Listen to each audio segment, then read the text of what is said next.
بيفسح بنته في البيت الأبيض، ولكن بيحصل هجوم مفاجئ وبيكون ملزم بحمايتها هي ورئيس الدولة. هنتفرج مع بعض على ملخص فيلم وايت هاوس داون.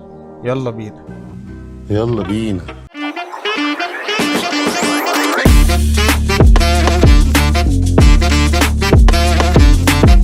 بيبدأ فيلمنا واحنا مع الرئيس في الطيارة اللي بيكون اسمه جيمس، وهو بيكلم النائبة بتاعته اللي بتكون كارول، وبيقول لها ان في خدمات سرية هتعرفها بعدين.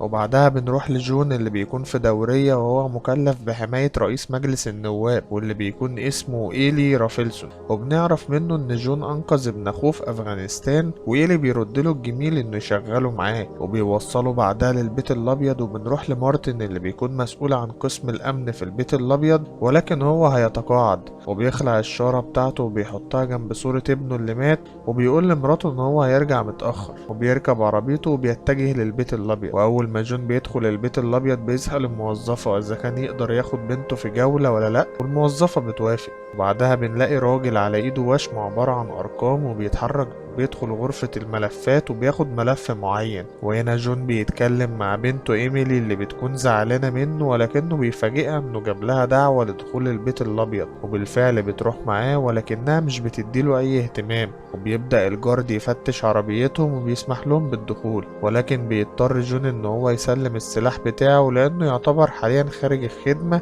لانه مش في وقت شغل. وبيروح جون يرمي كعب كده لكارول، وبيقول لها انه عاوز ينضم لفريق حراسة الرئيس، ولكن كارول مش بتلاقيه مناسب للمواصفات ومش مؤهل وبترفضه. وهو بيزعل وبيخرج وبيقول لإيميلي إن هو اتقبل وبيكدب عليها. وبعدها بنروح لعم مارتن المتقاعد في اجتماع، وبيقول لهم إن دوت آخر أسبوع ليه وهيتقاعد، ومش عايز لا تورتة ولا احتفالات، ولكنه بيتفاجئ ان الفريق فرحان وجابوله تورته بالفعل. وهنا جون وايميلي بياخدوا جولتهم في المكان، واثناء الجولة الرئيس بيكون موجود، وبتكون ايميلي فرحانة وبتقدر ان هي تصوره وتسجله فيديو. وبعدها ايميلي بتطلب ان هي تروح الحمام، وبالفعل بتروح لوحدها. وهنا جيمس بيشكر مارتن على مجهوده وبيودعه، وبعدها بيجيله تليفون من رافلسون، وجيمس بيقوله ان اتفاقية السلام اللي بينهم وبين الدول التانية مثيرة للجدل، وفكرة ان هو يسحب القوات من الشرق الاوسط هتتم، ولكن رافلسون بيقوله معتقدش. وفجأة بنلاقي قنبلة موجودة في المكان عن طريق عامل نظافة وبتنفجر في المكان، وبتكون كارول بره وبتشوف المنظر بعينيها. وبيجي مارتن هو وطاقم الحراسة وبيفعلوا بروتوكول الحراسة وان هم بيقفلوا المكان كله،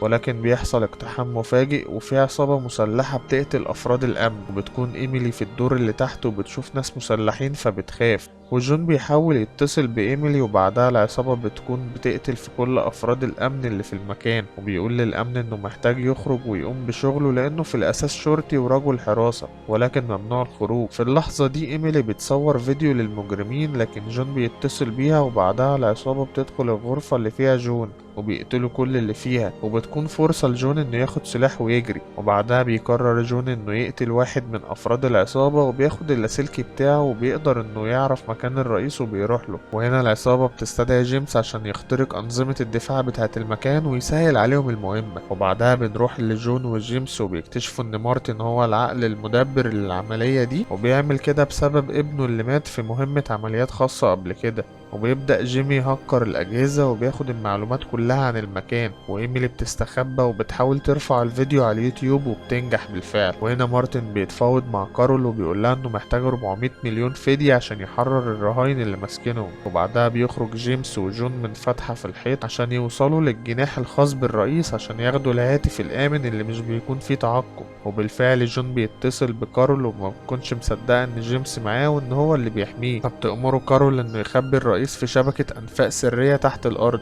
ولكن بيكبس عليهم 2 من العصابة.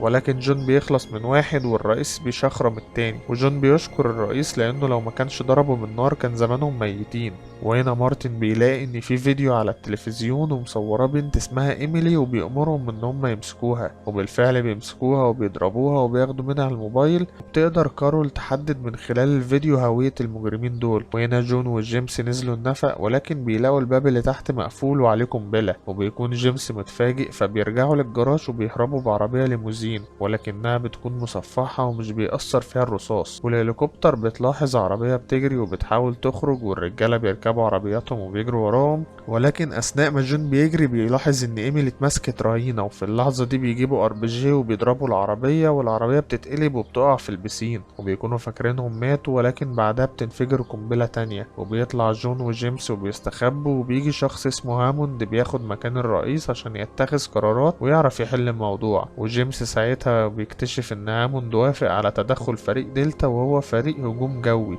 وبيطلع جون على السطح وبيقدر يتخلص من المجرمين اللي فوق وبيمنع الطيارات إنها تتضرب، ولكن في طيارة بتتضرب وبتقع. في اللحظة دي جيمي بيكون نجح إنه ياخد كل المعلومات اللي عاوزها وبيقدر يفعل صاروخ بيضرب طيارة في الجو، والطيارة دي بيكون فيها هاموند الرئيس المؤقت. وبعدها العصابة بتقرر تعاقب إيميلي على الفيديو وبيودوها لمارتن، وبعدها بنلاقي الطيارات حضرت والهجوم هيبدأ، ولكن مارتن بيبلغ جون انه لو مسلمش جيمس هيقتل ايميلي، ولكن جيمس بيسمع فبيقرر ان هو يسلم نفسه. بيكون جون متضايق وبيبلغ كارول وبيقولها تسمح بالضربة الجوية ولكن خلال 8 دقايق، وبيظهر بعدها مارتن وهو بيوبخ جيمس وبيقوله ان انت ضعيف بسبب ان بنتك ماتت ومرضتش تستخدم القوة العسكرية في انك تجيب حقها، وده من خلال انك تضرب ايران بالنووي. وبيطلب من جيمس تشغيل المفاعل النووي ولكن جيمس بيرفض، ولكن ساعتها بيحط المسدس على راس ايميلي وبيهدده. في اللحظة دي جون بيولع في المكان عشان أنظمة الإطفاء تشتغل. بينزل جيمس للباب الحديد اللي في النفق وبيحاول يهرب، ولكن بيكتشف إن في قنبلة تنفجر فيه، وهنا بيقدر رئيس العصابة إنه يوقع جون، ولكن بيجي شخص وبينقذه. بعدها جون بيحط له قنبلة في بقه وبيقول له طريق سلام انت.